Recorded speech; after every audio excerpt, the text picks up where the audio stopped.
With the opening ceremony for the London Olympics just weeks away, attention in China has turned to the legacy of the 2008 Olympics held in Beijing. Widely celebrated at the time as a coming-out party for the country, the Games led to a massive buildup in infrastructure, especially sports facilities in and around Beijing. But 4 years later, some of those shiny stadiums have turned into a burden for the city. This week, we covered a news report that says the $11 million spent annually to maintain the famous bird's nest now far outweighs any revenue generated from the venue. One Beijing writer, Wang Shuming, has stepped into the debate by reposting photos from Reuters of the Olympic facilities as they look today. Netizens have been reacting to images of the rundown or outright deserted venues for rowing, beach volleyball, and cycling. The baseball complex, designed as a temporary structure, has been demolished with nothing but a pile of rubble to mark the spot where it once stood. Wang says that although the Olympics were seen as a great chance to show off the new China, the authorities were short-sighted when it came to infrastructure construction. This is a problem faced by many Olympic hosts, but it's been especially acute in China because of the sheer number of new facilities Beijing had to construct in a short time. Looking back 4 years later, what do Chinese netizens make of the Games and the legacy they've left behind? Let's cross over to the newsroom where our researcher Julia Liu is standing by. All right, Julia, so leaving aside the photos for a second, can you just tell me a little bit about how the Olympic facilities look today? Well, I have to admit that like most people in Beijing, I hadn't thought much about this until these pictures came out. The government hasn't yet come out with a statement on this issue, so lots of the financial details aren't clear yet. But after doing some research, it seems that most of the major stadiums are still being put to use.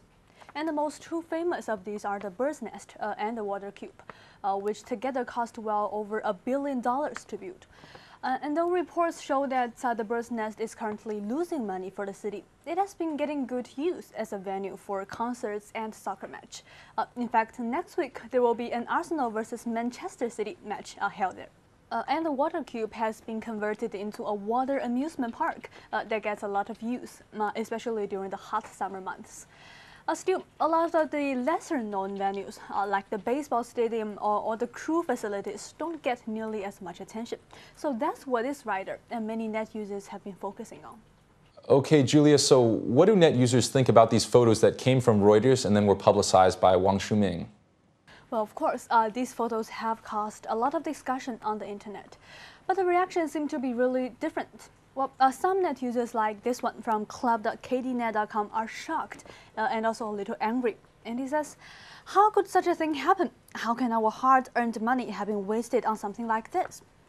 And this poster, Qian Ye from Weibo.com, also has a similar feeling. He says, the taxes paid by the ordinary people end up paying for these kind of vanity projects. If they get the money from the public, they should use them for the public. While this poster, Li Hu, believes this kind of a situation isn't so rare. He says, the Beijing Olympic venues have gone to ruins. The Shenzhen University Games incurred a ton of debt. Shenyang City is still spending a lot of money and energy to prepare for the national games, which isn't so important. When is this extravagant and wasteful behavior going to stop? However, some net users see the Reuters photos as another attempt by foreigners to make China look bad. Listen to this poster, 雅克西政策 on 贴吧.baidu.com. While it seems that the Western reporters are really good at reporting on this kind of thing, they look at an empty beach in the winter and say it's useless. Nothing about the temporary facilities and nothing about the good use of the bird's nest. I think they're using these photos to fulfill the aim of misleading their readers. Okay, Julia, as we mentioned before, the use of the Olympic venues after the Games is always a big problem for Olympic hosts. So do the netizens here have any sort of specific suggestions for what they want done with these facilities? Yes, of course. After the spread of these grim photos of the venues, some net users have put forward suggestions for what to do with them. Many users, including Haijiao Baifan, believe the market is the key. And he says, in my view, the government should consider transferring the operation of these venues to private individuals, and then the venues could be put to better use. I think there's still demand for use of the venues, but the point is how to get people out there. And this suggestion given by the poster from club.kdnet.com is more specific, saying, I think some of the venues should be directly sold, since that might be the best way to deal with them. Why? Because some sports like kayaking aren't really popular here. Even if they want to open the venues, I don't think many people would like to go, and they still cost a lot of money to maintain. Also talking about the use of the venues, it seems like this poster, Mao Cun, has a different take. He says, "To be honest, I think currently the biggest problem is that the government doesn't have a good plan for how to put the venues to use. For example, about the kayaking place, in fact, many people are interested in this and want to know more about it, but now they just have no way to get there. If the government opened the place to the public and set up some entertainment or activities, I think that'd be better than leaving the venues empty." Finally, this poster from Tianya.com thinks the other cities should learn some lessons from the Beijing Olympics, saying, "No matter whether the photos represent the real situation or not, I think there's still several problems that exist after the games. At that time, the government didn't have a concept of the long-term use of these places.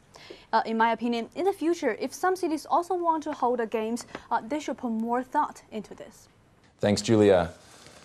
And that was China Take researcher Julia Liu with online reaction to the abandoned Olympic facilities in Beijing. Next on China Take, some of the top trending phrases on China's most popular search engines. We're going to take a look at what has Chinese net users curious this week.